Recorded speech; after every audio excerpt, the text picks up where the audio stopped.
તો સીટેટ ફેબ્રુઆરી 2026ની જાહેરાત આવી ગઈ છે.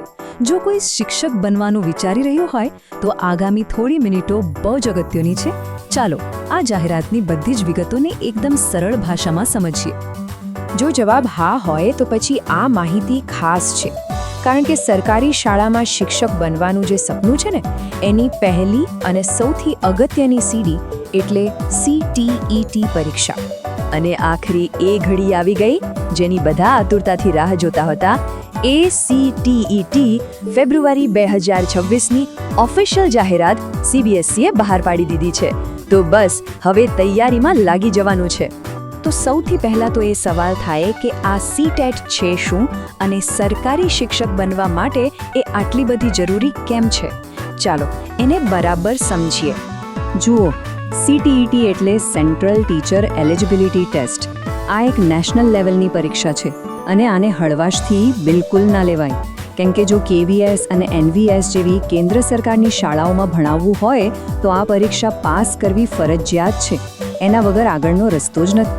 હવે આ પરીક્ષામાં છે ને 2 મુખ્ય લેવલ હોય છે. એક છે લેવલ 1, જે એવા ઉમેદવારો માટે છે જેમને ધોરણ 1 થી 5ના બાળકોને ભણાવવા છે, એટલે કે પ્રાઇમરી ટીચર બનવું છે. અને બીજું છે લેવલ 2, જેમને ધોરણ 6 થી 8ના વિદ્યાર્થીઓને ભણાવવામાં રસ છે, એમના માટે. ઓકે, તો હવે વાત કરીએ સૌથી અગત્યના સવાલની. આ પરીક્ષા આપવા માટે કોણ કોણ લાયક છે? શું તમે એલિજિબલ છો? ચાલો 2026 માટેની જે શૈક્ષણિક લાયકાત છે એના પર એક નજર નાખીએ. બહુ સિમ્પલ છે.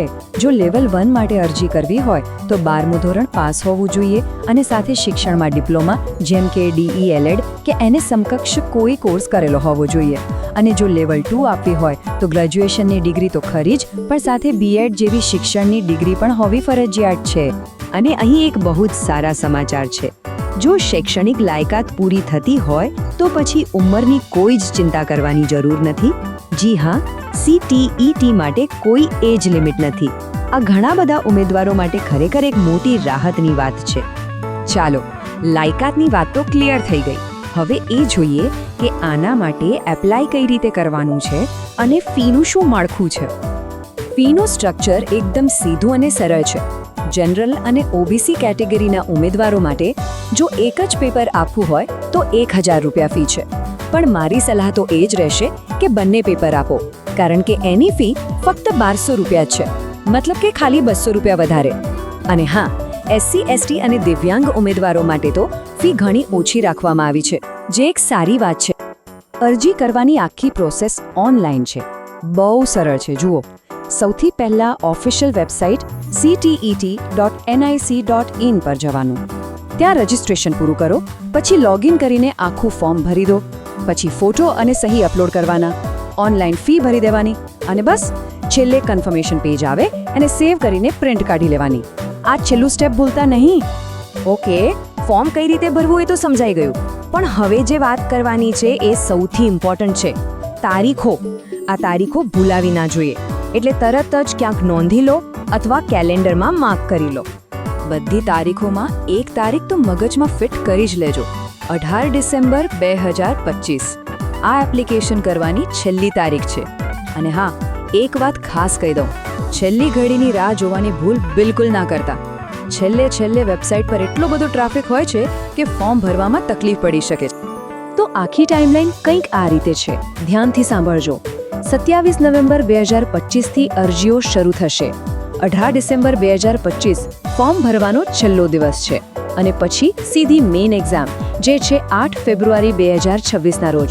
હવે આ તારીખો સામે છે તો એ હિસાબે તૈયારીનું પ્લાનિંગ અત્યારથી જ શરૂ કરી દેજો. ચાલો, તો આટલી બધી માહિતી પછી એક ફાઇનલ ચેકલિસ્ટ બનાવી લઈએ, એટલે કે જે સૌથી મહત્વની વાતો છે એને ફટાફટ રિવાઇઝ કરી લઈએ. આટલું તો યાદ રાખવું જ પડશે. અને આ છે સૌથી મોટો ગેમ ચેન્જર. એક વાત જે ખાસ જાણવા જેવી છે એ છે કે હવે CTETનું સર્ટિફિકેટ લાઈફ ટાઈમ વેલિડ છે. મતલબ કે એકવાર પરીક્ષા પાસ કરી લીધી એટલે વાર્તા પૂરી. વારે પરીક્ષા આપવાની ઝંઝટમાંથી મુક્તિ. આનાથી ભવિષ્યમાં ઘણી બધી તકોના દરવાજા ખુલ્લા રહેશે. તો ચાલો એકદમ ફટાફટ કી પોઈન્ટ્સ પર નજર કરી લઈએ. પરીક્ષાની તારીખ છે 8 ફેબ્રુઆરી 2026. એપ્લિકેશનની લાસ્ટ ડેટ છે 18 ડિસેમ્બર 2025. ઓફિશિયલ વેબસાઇટ છે ctet.nic.in. કોઈ એજ લિમિટ નથી અને સૌથી બેસ્ટ વાત, સર્ટિફિકેટની વેલિડિટી છે લાઈફ ટાઈમ. તો હવે જ્યારે CTH સર્ટિફિકેટની વેલિડિટી આજીવન થઈ ગઈ છે, ત્યારે એક મોટો સવાલ એ છે કે શિક્ષણ ક્ષેત્રની આ સફરમાં આગળનું પગલું શું હશે? આ એક સુવર્ણ તક છે, એને બિલકુલ જવા ના દેતા. સૌને તૈયારી માટે ખૂબ ખૂબ શુભેચ્છાઓ.